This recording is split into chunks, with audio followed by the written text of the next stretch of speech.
Bonjour, bonjour et attention.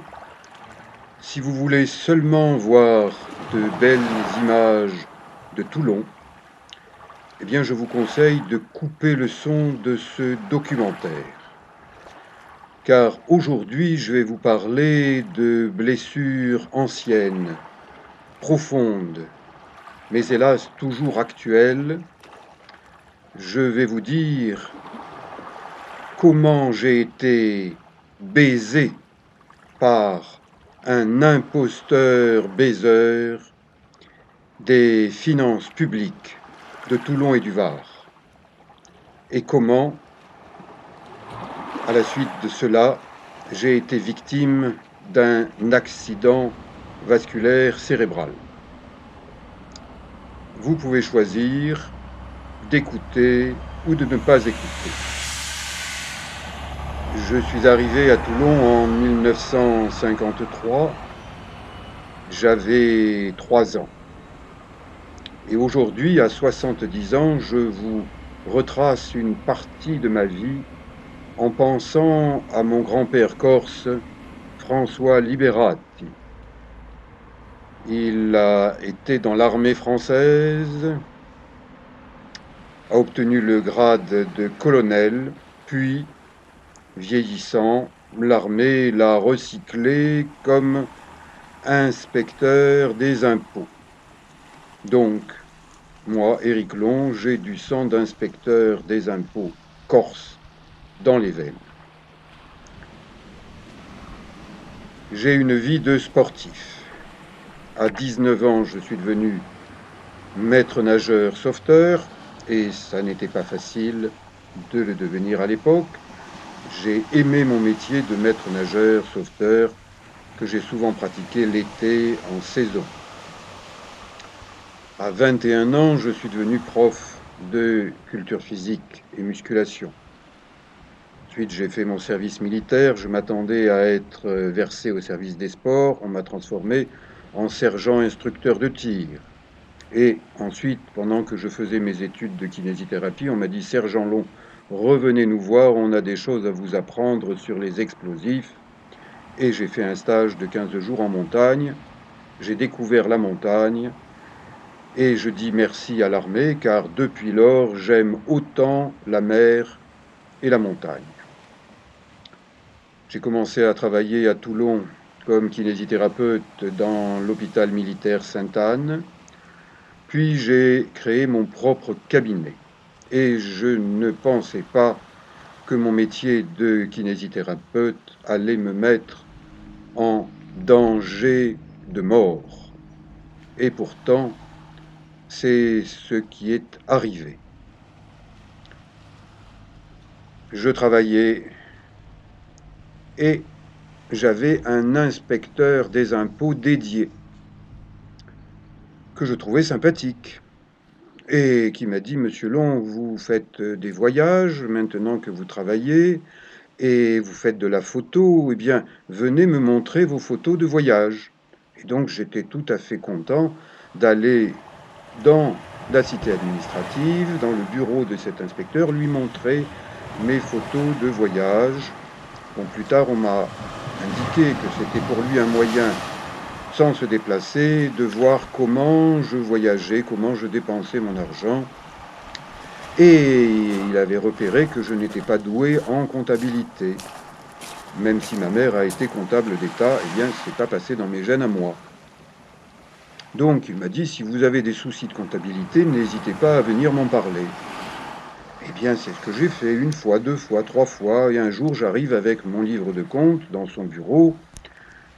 Il étudie et il me dit: Monsieur Long, je vois que vous ne cherchez pas à frauder l'administration fiscale, mais vous n'avez pas reporté les chiffres de la colonne A dans la colonne B. Vous comprenez, monsieur Long, qu'il est de mon devoir de vous mettre à l'amende. Eh bien, cette amende m'a coûté fort cher. Et je me suis dit: eh ben, ce bonhomme, il m'a baisé. Cet inspecteur des impôts, parce que c'est comme ça que j'y pensais, est en réalité un imposteur baiseur qui m'a baisé. Du coup, je n'ai plus eu de rapport avec lui. Et j'ai continué à travailler et à voyager. Et un beau jour, j'ai vu débouler, j'insiste sur le terme débouler, dans mon cabinet, quelqu'un qui s'est présenté comme inspectrice en charge d'un contrôle fiscal. Eh bien, monsieur Long, je m'assieds à votre bureau, donnez-moi tous vos papiers, répondez à toutes mes questions. Et pendant une semaine, chaque jour, elle m'a posé des questions de folie. Questions auxquelles je ne trouvais pas de réponse. Mais d'où sortent de telles questions? Je n'ai pas de réponse. Et chaque soir, j'en parlais à un confrère, kinésithérapeute, plus âgé que moi, qui me disait, Eric, elle cherche simplement à te déstabiliser. Eh bien, elle y est arrivée à me déstabiliser, parce que ça a provoqué chez moi un accident vasculaire cérébral. Eh bien, je peux vous dire que ça fait souffrir, et qu'il faut longtemps de temps pour recoller les morceaux quand les câbles ont pété. Et ce contrôle, elle a trouvé que j'avais fait une erreur contre moi. J'avais trop payé à l'URSSAF, qui m'a remboursé. Donc elle a mis ma vie en danger. Pourquoi? Pour faire du fric. Je n'oublierai jamais ces paroles quand elle est arrivée dans mon cabinet. Elle m'a dit, deux points ouvrez les guillemets, mon contrôle précédent a rapporté gros à l'administration fiscale. En clair, ça voulait dire, Monsieur Long, je suis ici pour vous avoir et je vous aurai, quel qu'en soit le prix à payer pour vous. C'est vous qui payez le prix. C'est vous le contribuable. Moi, je suis au-dessus de vous. Moi, je suis l'inquisitrice des temps modernes. Bon, ça, elle ne me l'a pas dit. Mais c'est exactement ce qui s'est passé. Trouvez-vous ça normal? Non. Eh bien, je me suis tu. J'en ai parlé à quelques personnes qui m'ont dit attention, c'est le pot de terre contre le pot de fer, tu vas t'abîmer la santé. Mais ma santé a été abîmée. Ma santé continue à être abîmée parce que je continue à penser que je me suis fait baiser par cet imposteur baiseur et que c'est lui qui a téléguidé une de ses parentes vers moi. Un contrôle fiscal, ça n'arrive pas comme ça, du jour au lendemain. Il faut des doutes sérieux. Mais en fait de doutes sérieux, je pense que mon premier inspecteur a dit à sa parente, je l'ai eu. Eh bien, vas-y. Il n'est pas capable de tenir une comptabilité. Tu l'auras toi aussi. Eh bien, mon grand-père corse, qui fut colonel dans l'armée française, puis inspecteur des impôts, le soir, eh bien, il me titille les orteils en me disant, Eric, hein, tu vas pas te laisser faire par ces gens-là. Réagis, fais quelque chose. Eh bien voilà, à 70 ans, je réagis. Mais en fait, j'ai tenté de réagir avant. J'ai écrit à de nombreuses reprises au directeur des finances publiques du Var. Pas de réponse. Et puis je l'ai tellement ennuyé qu'un jour j'ai été reçu par deux jeunes, une jeune et une moyenne, employés des finances publiques, et qui m'ont dit, mais monsieur Long, vous nous parlez de faits anciens, ils sont prescrits, ils sont oubliés. Ah ben peut-être qu'ils sont oubliés de l'administration. Si l'administration toulonnaise a une mémoire de poisson rouge vivant en bocal, mais moi je ne suis pas un poisson rouge, et j'ai une mémoire. Donc j'ai fini par décrocher de la profession quand j'avais 50 ans, et je suis parti voyager loin, au Tibet, dans l'Himalaya, en Afrique, pour apprendre de nouvelles techniques, pour continuer à soigner des gens. Et je l'ai fait pendant une dizaine d'années. Je suis rentré en France pour travailler comme kinésithérapeute en thermalisme, gagner un peu d'argent et repartir dans des pays pauvres où avec un peu d'argent on peut vivre pendant longtemps. Et je l'ai fait pendant une dizaine d'années. Et lorsqu'à la soixantaine venue, je me suis dit, il est temps de revenir à Toulon, mon port d'attache, eh bien, j'ai recommencé à travailler comme kinésithérapeute spécialisé en méthode Mézières. Et là, j'ai été emmerdé, il n'y a pas d'autre terme, emmerdé par des employés des finances publiques du Var qui m'ont dit sur un ton agressif: Mais monsieur, qu'est-ce que vous avez fait pendant toutes ces années? Inquisition des temps modernes à Toulon. C'est comme ça que les choses se passent à Toulon. Et un jour où ils m'ont tellement emmerdé, eh bien ça a réveillé ce traumatisme ancien d'accident vasculaire cérébral. Parce que je pense que tout n'est pas absolument consolidé, même si je me suis fait soigner, même si je continue à me soigner en vivant de la manière la plus saine et sportive qui soit. Mais ça, l'administration ne le connaît pas.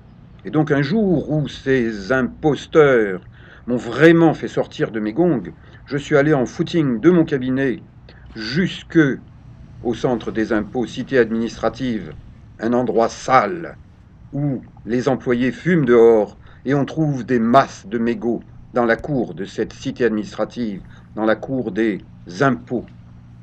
Et là, je suis allé à l'accueil, j'ai posé mes mains le plus calmement possible sur leur banque et j'ai dit: si vous continuez à m'emmerder, je risque de me kamikazer avec quelqu'un de chez vous.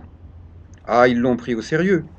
Je me suis trouvé convoqué, j'ai été convoqué, pardon, au commissariat de police centrale de Toulon, brigade affaires criminelles. Un officier de police m'a dit: Monsieur Long, avant de vous convoquer, eh bien, j'ai fait une enquête de proximité vous concernant. Vous n'avez rien à faire dans mon bureau, enquête criminelle, mais vous y êtes. Eh bien, pourquoi est-ce que j'y suis? Parce que les gens qui veulent que j'y sois ont le bras long. Qui sont ces gens? Bien sûr, les gens des impôts, les chefs. Et vous savez que les chefs, ils sont souvent assis. Jadis, on les appelait des ronds de cuir. Mais à force d'être assis sur leurs bijoux de famille, eh bien, ils se ramollissent les muscles. Quels muscles? Les muscles crémastériens. Eh bien, je crains que les muscles crémastériens des imposteurs soient atones, qu'ils manquent de tonus. Et ces muscles crémastériens ont pour fonction de soutenir les bijoux de famille, c'est-à-dire les testicules des hommes. Il n'y a pas encore de parité au niveau des femmes de ce côté-là. Donc, eh bien, des muscles ramollis ne font plus bien leur travail et les bijoux de famille, ça tombe au fond du pantalon, dans les chaussettes. Et donc, eh bien, les imposteurs en chef, qu'est-ce qu'ils font? Ils allongent leurs bras pour rattraper les bijoux de famille et les remonter. Voilà pourquoi ces imposteurs de ronds de cuir, les grands chefs, ont des bras longs. Vous voyez que je réfléchis à la question. Peut-être faudrait-il tester, comme on nous teste, nous, 66 millions de Français râleurs, rouspéteurs, eh bien, peut-être faudrait-il tester les imposteurs, les gens, les hommes qui travaillent aux finances publiques. Et peut-être faudrait-il mettre plus de femmes que d'hommes dans un métier qui est dangereux pour les hommes. Je les plains, ces pauvres chefs, ronds de cuir, un peu bedonnants, comme l'était mon premier inspecteur, celui qui m'a baisé. Eh bien, on les teste. Et ceux qui ont une propension à ce que leurs bijoux tombent, on leur dit: ok, on vous prend, vous avez tout à fait le profil. La France et les Français ont intérêt à se réveiller, de façon à ne pas être écrasés, démolis leur vie durant. Car c'est très facile pour un chef de faire sauter la tête d'un contribuable. Il suffit de l'emmerder un peu beaucoup, mais en restant en théorie dans des limites du raisonnable, de l'acceptable. Aujourd'hui, grâce aux réseaux sociaux, eh bien, on s'exprime. Si vous suivez mes vidéos, vous vous rendez compte que je raconte ma vie en vidéo. Ça fait 2-3 ans que j'en fais. Avant, je racontais ma vie en photo sur Flickr. Il y a des milliers et des milliers de photos qui retracent ma vie en France, en Himalaya et ailleurs. Eh bien, aujourd'hui, avec MeToo, des gens osent dire ce qu'ils n'osaient pas dire. MeToo, c'est moi aussi. Eh bien, peut-être qu'un jour, d'autres contribuables qui, comme moi, ont été victimes des impôts vont dire, voilà ce qui m'est arrivé. Il y a peu de temps, quelqu'un a parlé de moi sans me nommer à un employé des impôts, en disant, le kiné qui a 70 ans perçoit une retraite mensuelle de moins de 800 euros par mois. Et là, l'employé des impôts a dit, oh, c'est probablement qu'il n'a pas déclaré tout ce qu'il a gagné. Eh bien, c'est une réaction des paroles qui me scandalisent.